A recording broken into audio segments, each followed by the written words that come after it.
Durante este verano no paramos de innovar en Checkpoint y hoy os vamos a hablar de un nuevo módulo que hemos lanzado como parte de la protección que tenemos en ese nanoagente que tenemos para proteger la navegación, que forma parte de Harmony Endpoint en Harmony Browse. Este es un nuevo módulo que hace básicamente dos cosas. Por un lado, controla todo lo que pueden ser potenciales fugas de información, un módulo de DLP, pero para mí una de las cosas más innovadoras es cómo tratamos la información que se mueve a través de herramientas de inteligencia artificial generativa.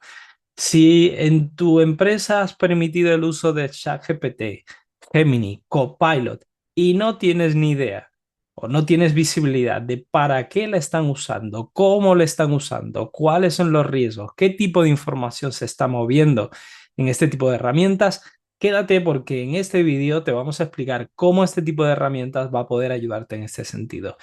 Te enseño la herramienta de DLP, específicamente el módulo de Gen IA o AI, básicamente seguridad en herramientas de inteligencia artificial generativa, disponible ya ahora mismo en Harmony Endpoint y en Harmony Browse. Lo vemos en un minuto. Muy bien, pues una de las cosas que hace este tipo de herramientas de Gen AI o seguridad en herramientas de inteligencia artificial generativa es mediante el despliegue de un nanoagente en los navegadores de las máquinas donde vamos a monitorizar este tipo de actividad, pues vamos a tener básicamente información muy relevante de todo lo que está ocurriendo con este tipo de herramientas de inteligencia artificial y sobre todo qué riesgo significan o implican el uso de este tipo de herramientas para tu organización.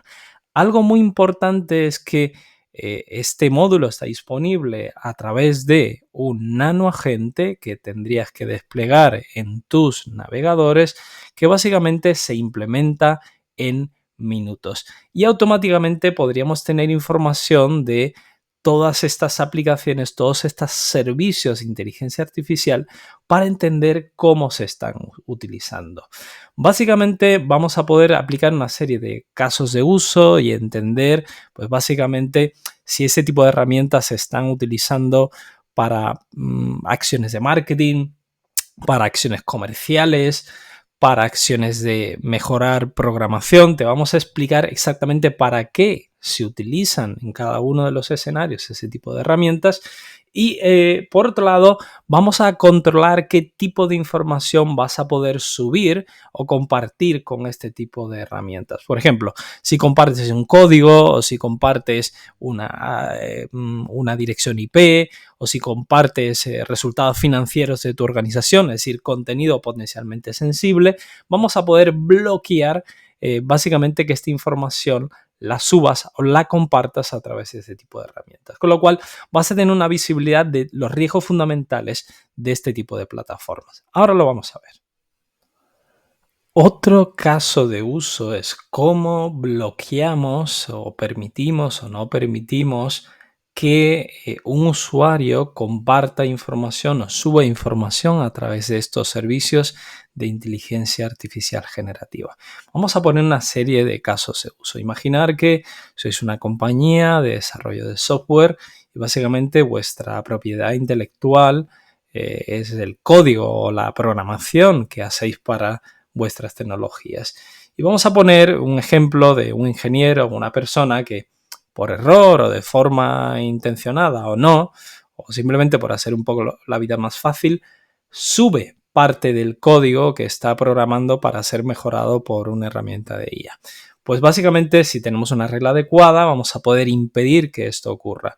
Vamos a poner otro ejemplo, ¿no?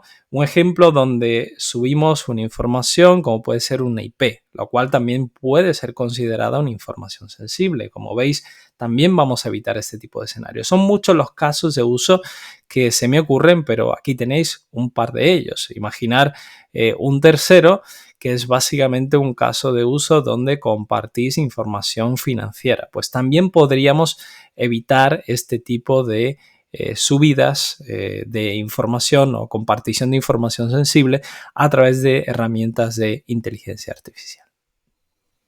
Por último, quería enseñaros cuál es la visión que tendría un administrador de este tipo de información que se mueve, se comparte o este tipo de casos de uso que vemos dentro de herramientas de inteligencia artificial generativa. Lo primero que vemos es un vistazo muy rápido de cuáles son los riesgos de este tipo de herramientas. Por ejemplo, aquí vemos una serie de riesgos clasificados por niveles de criticidad, donde vemos, por ejemplo, riesgos en ChatGPT, algunos en Gemini y riesgos en otro tipo de plataformas, ¿vale? Por otro lado, vemos rápidamente cuáles son los casos de uso para los que las herramientas de inteligencia artificial se están utilizando dentro de vuestra corporación. Por ejemplo, en este caso vemos herramientas que se están utilizando para la generación de código, o herramientas que se están utilizando para el análisis de datos, o herramientas que se están utilizando para el análisis de información financiera, resúmenes de texto u otros casos. Por otro lado, vemos prompts, que es básicamente el texto que le damos a la IA. Vamos a analizar con qué tipo de prompts esto está relacionado. Vemos prompts relacionados con temas de PCI, vemos prompts relacionados con código, con estrategia de negocio, con temas de IT y otro tipo de clasificaciones, ¿no? Evidentemente podemos hacer clic y ver un poco más detalles. Sobre todo también algo muy importante es que vemos información que nos permite entender qué riesgos hemos visto, en qué servicios hemos visto este tipo de riesgos y una pequeña descripción que ahora vamos a poder ampliar para ver en detalles, ¿no? Vemos rápidamente los casos de uso, cuál es el tipo de contenido que se está utilizando, quién es el usuario y cuándo se ha utilizado. Por ejemplo, aquí vemos, vamos a buscar un ejemplo interesante, donde vemos que hay un riesgo crítico de un servicio que personalmente no conozco, que se llama POE, ¿vale? Donde el usuario Dwayne, el 17 de agosto, ha utilizado ese tipo de herramientas para análisis de datos que vemos que tiene contenido sensible de tipo PCI. Si vamos al detalle, vamos a ver más detalles, evidentemente, donde vemos aquí un riesgo alto, básicamente información que ya hemos resumido anteriormente, y una pequeña descripción donde nos dice que el usuario ha proporcionado una lista de información personal que incluye nombres, códigos postales, información financiera, posiblemente tarjetas de crédito con fechas de expiración, y que este tipo de información es altamente confidencial y tiene una serie de riesgos como posibles fugas de información, fraudes o ya sean de forma intencional o no, pero que es un tipo de información que si cae en las manos equivocadas, pues puede exponer datos importantes de la compañía, ¿no? Solo por poner un ejemplo. Aquí veríamos básicamente un informe de las aplicaciones que se están utilizando, cuántos usuarios, sesiones activas, tipo de contenido, bueno, un resumen por aplicaciones y después los prompts que se están utilizando, ¿vale? Por ejemplo, si vemos prompts relacionados con Network IT, aquí sacaríamos ya una lista de qué usuarios están utilizando este tipo de prompt dentro de la corporación, ¿no? Simplemente porque veamos un pequeño ejemplo de cómo podemos utilizar este tipo de herramientas y cuál es el valor o la información que podría llegar a tener un administrador.